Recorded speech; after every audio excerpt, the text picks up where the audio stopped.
After every election, something strange happens. For a moment, everything feels heavy with meaning. People will be celebrating, some will be arguing, some are feeling hopeful or maybe even defeated. And then very quickly, life continues. Bills still arrive at the end of the month, schools will still reopen or maybe some won't open at all, clinics will still function or maybe they'll fail, municipal service maybe would still work or would continue to just break down. Power does not pause after elections, and democracy doesn't disappear in between those elections. Yet many of us are taught to believe that democracy lives in mainly that one moment, the day that we vote.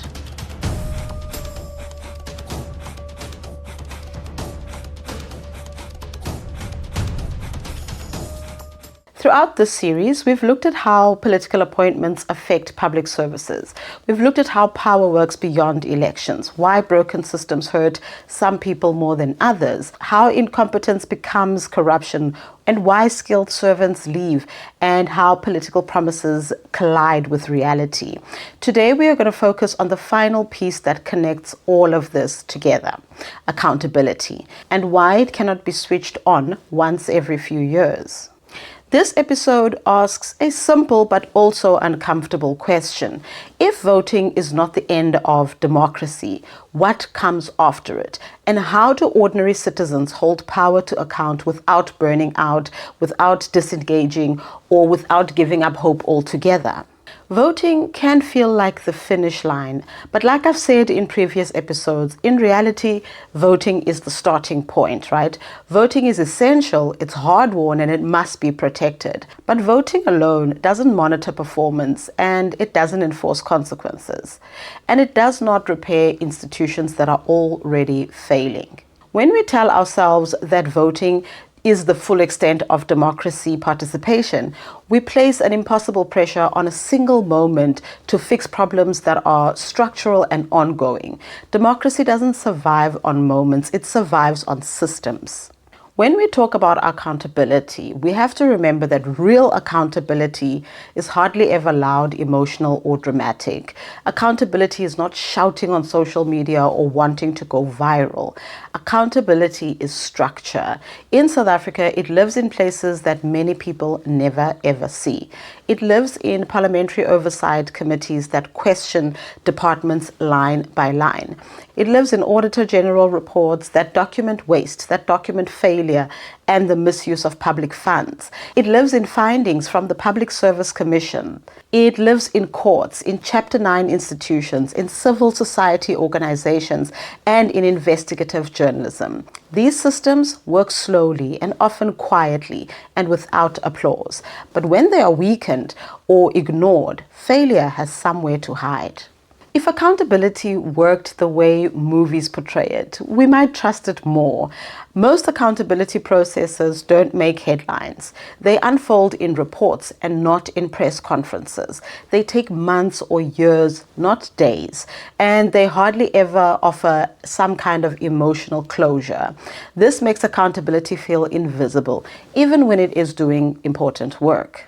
Now, the real problem begins when findings are published but not acted on, when reports stack up without reform, when officials are protected instead of removed. This is not accountability failing. This is now a case of accountability being ignored. So where do we as citizens fit in, right? So citizens are not meant to replace institutions, but they are not meant to disappear either. Ordinary people are not expected to investigate corruption, to prosecute cases, or to run oversight bodies. That is not our role as citizens. But we as citizens play a critical role in taking part in keeping accountability alive. We do this by demanding transparency even when it is uncomfortable. We do this by paying attention beyond the election season. We do this by supporting independent institutions, and finally by resisting the temptation to disengage when accountability feels slow or boring. Democracy doesn't rely on constant outrage, it relies on a sustained watchfulness. Accountability becomes stronger when we as citizens know what to look for. Here is a simple accountability literacy check any of us can use after an election. We need to ask whether oversight bodies are protected or undermined. We need to ask whether reports are published and whether anything changes afterwards. We need to ask whether failing officials are removed or quietly recycled into new roles. We need to ask whether criticism is met with reform or hostility.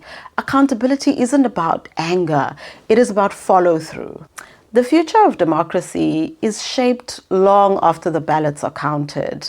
When accountability works, institutions stabilize over time, and public trust, even though it's fragile, has a chance to return. When accountability is ignored, the opposite happens. Cynicism grows, participation drops, and power concentrates in fewer hands. Democracy hardly ever collapses in a single moment. It erodes when attention fades. This series has been about one central idea, that understanding how power works is the first step towards changing how that power is used. Democracy doesn't ask for us to be perfect citizens. It asks us to be informed, to be engaged, and to be consistent. In the final episode, we will bring together everything and ask one last question. What should we as citizens actually demand from leaders, from systems, and from ourselves?